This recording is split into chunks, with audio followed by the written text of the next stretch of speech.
Two women are suing a Fort Worth hotel, claiming a front desk agent let a stranger into their room who then sexually assaulted one of them. Police confirmed there is an investigation into the incident that happened last year. Fox 4's Amelia Jones spoke to the attorney who filed the lawsuit. She has more on what the attorney is saying about the case. Amelia.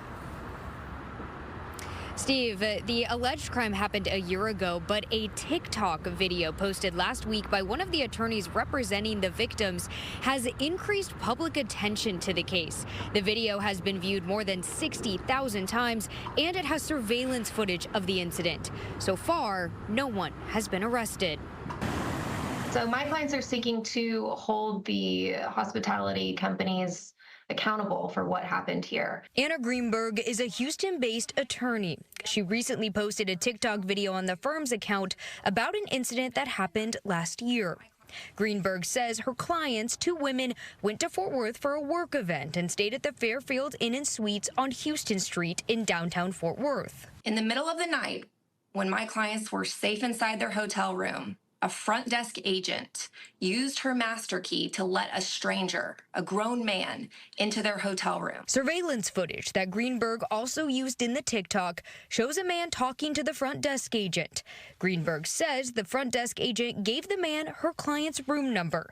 She says he got it after describing what one of them looked like after seeing them outside. That should have been a major red flag to the front desk agent, that he didn't even have their names, that he was describing their physical appearance. When he can't get into the room, the man is caught on camera at the front desk again. Then she escorts him to the room and uses her master key to open the door at that time. According to a civil lawsuit filed in Dallas County, where the hotel property management company is located, once the man was inside the hotel room, he allegedly sexually assaulted one of the women. The other ran out of the room to get help.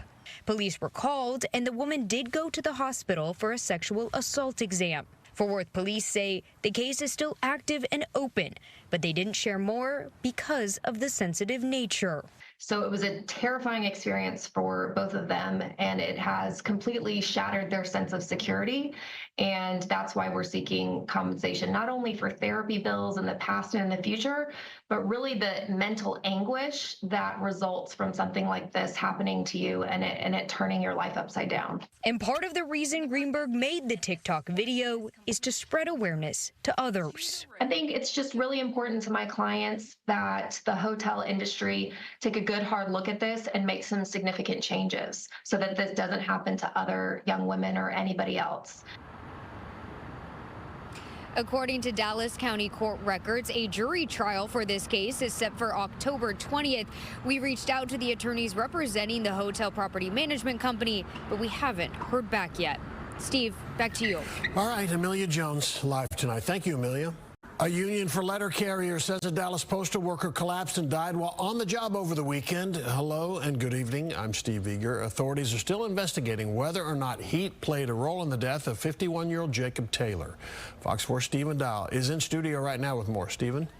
The death of Jacob Taylor comes 2 years after Eugene Gates, who was also a letter carrier, died of heat exhaustion. In this case, we don't know if heat was a factor. The high Saturday was 94 degrees. Unfortunately, I have to begin with a solemn note. On Saturday, June 21st, Jacob Taylor, a letter carrier in Dallas, Texas, died while doing his job. That was the National Association of Letter Carriers president informing lawmakers about another postal worker who lost his life on the job. It was a congressional hearing Tuesday on safety protections for postal workers. When tragedies happen, you don't expect them to repeat themselves. Kamitra Lewis is the NALC Branch 132 president. It's just becoming a lot to do the job. 2 years ago, her union experienced the death of another carrier, Eugene Gates, who died in extreme heat. I became friends with his widow. And when I got the news on Saturday about JT, my heart went out to her. In reference to Taylor's death, the post office sent a short statement saying the incident remains under investigation and they don't have any comment at this time. An autopsy was done this week, but it's too early to tell the cause of death. Hoping that it was not heat related, because it would put another scare upon the letter carriers. Following the death of Eugene Gates, USPS was fined by OSHA for failing to protect him from extreme heat. Lewis says that case is being appealed and is tied up in court. The union is urging USPS to allow them to work earlier before the hottest part of the day. They did comply in allowing them to come in early in some of those offices where we filed those grievances. But in some of them, even when we filed grievances and we prevailed in the grievances, they still went back and changed the times to later. So it's just a constant fight. Lewis wants workers to know it's okay to take extra breaks. She says some feel pressured by time commitments. If it takes you longer, it takes you longer. And give you that extra time, give you that grace. But sometimes it happens, but the majority of the time it does not. Taylor's family has asked the media for privacy. His funeral will be Saturday. All right, Stephen Dial in studio. Thank you, Steve. A bizarre armed robbery in White Settlement. Police say the suspect may have literally shot himself in the foot. Good evening, I'm Clarice Tinsley. Police say while investigating an aggravated robbery, the man they think did it showed up to the hospital with his own injuries. Fox 4's Dion England joins us with details. Dion. Hi there, Clarice. Well, the victim is fighting to survive her injuries suffered during this ordeal, and police say the man responsible for shooting her also shot himself accidentally. 22, I got a vehicle description.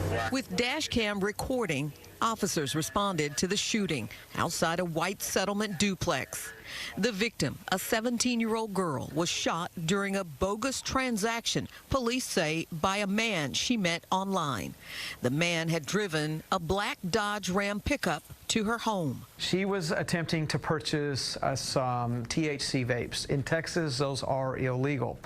And she had agreed to spend around $320. Chief Christopher Cook says the suspect, 20-year-old Alejandro Carrasco Jr., grabbed the money and shot the teenager 3 times in the chest. Carrasco is seen here on a surveillance recording at a nearby business and getting out of the truck, hopping on 1 foot. There's a little restaurant area there. He pulled off. We have him on video hopping out of the truck. Obviously with a foot injury. And so we know at that point he has accidentally shot himself. Chief Cook says the injured teen gives officers a thorough description of the vehicle and suspect, including the clothes he's wearing, a black shirt and khaki pants. There's also a witness. Police say a neighbor across the street saw the shooting. He hears gunshots, sees her fall to the ground, then he sees the suspect walk over her, stands over her, and shoots her again.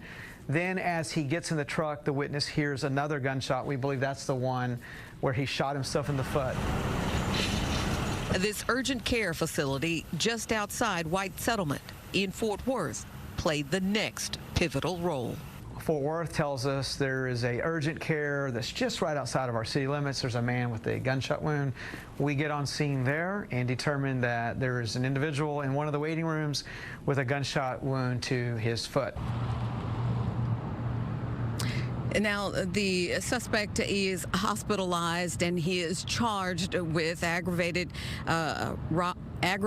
assault with a deadly weapon as well. The victim, once again, in critical condition at this time. That's the very latest live. Clarice, back to you. Dion, thank you. The Trump administration insists that U.S. airstrikes destroyed Iran's nuclear expansion. One nonpartisan nuclear watchdog group agrees that Iran suffered a significant setback. But a leaked U.S. intelligence report says it may only be a matter of months before Iran recovers. Meanwhile, the ceasefire between Israel and Iran appears to be holding now. Fox 4's Alex Boyer is in the newsroom with more. Alex. Hey, Stephen, the United States and its allies are cautiously optimistic that ceasefire between Israel and Iran will hold. President Donald Trump helped to negotiate that ceasefire on the 12th day of the conflict. At a NATO summit held today, President Trump insisted the U.S. airstrikes destroyed Iran's nuclear program. The skies over Israel and Iran remained calm Wednesday as a fragile ceasefire remained in place. President Donald Trump spoke to reporters about the U.S. bombing of Iran's nuclear facility over the weekend before departing from the NATO summit in the Netherlands. It's been obliterated, totally obliterated. But a leaked preliminary U.S. intelligence report called into question just how successful the U.S. strikes on Iran's nuclear sites were. The report claimed Iran's program was only set back a few months. Mr. Trump said that was a 3-day-old report, and both he and the defense secretary said the bombing of Iran's nuclear facility was a complete success. Those that dropped the bombs precisely in the right place know exactly what happened when that exploded. And you know who else knows? Iran. That's why they came to the table right away, because their nuclear capabilities have been set back beyond what they thought were possible because of the courage of a commander-in-chief. Secretary of State Marco Rubio gave a more specific description, saying that a conversion facility at one target site was destroyed, eliminating Iran's ability to convert nuclear fuel into a more weaponized product. Kay Bailey Hutchison, the former U.S. ambassador to NATO, said she supported the president's military action during an interview on Fox News. It's weapons grade that they're trying to reach, and I think taking that out was a relief to our European allies. And with commercial air travel still grounded in Israel, trapped Americans continue to find alternative ways to get out of the region, fearful the conflict could reignite at any moment. Currently, we are in Tel Aviv. Mario Duarte is president and CEO of the nonprofit Project Dynamo. His team of combat veterans and intelligence professionals specialize in extracting Americans and allies from combat zones. Since the conflict started, Duarte tells me they've rescued some 250 people, putting them on buses and then crossing the border into Jordan. Obviously, there was terror, fear. They really were expecting the worst. And now that they're back home in the U.S., relief, as expressed in these recorded cell phone videos. The whole trip ended up going very smoothly, and I felt very safe during the whole thing. And I'm really grateful to Project Dynamo for helping me get home safely. Thank you, Project Dynamo. Everything was super seamless, and I felt safe throughout the whole time. And now I'm back with my family. Yes, and thank you for helping to get out. We really, really, really appreciate it. And at the NATO summit, President Trump said he wasn't in any rush to restart negotiations with Iran, insisting that U.S. strikes had destroyed its nuclear program. Now, Israel agreed with Mr. Trump, but did not give evidence to back up its assessments. However, Iran has insisted it will not give up on its nuclear program. We'll have to wait and see who makes the next move. Steve. All right. Alex Boyer, Dallas Newsroom. Alex, thanks.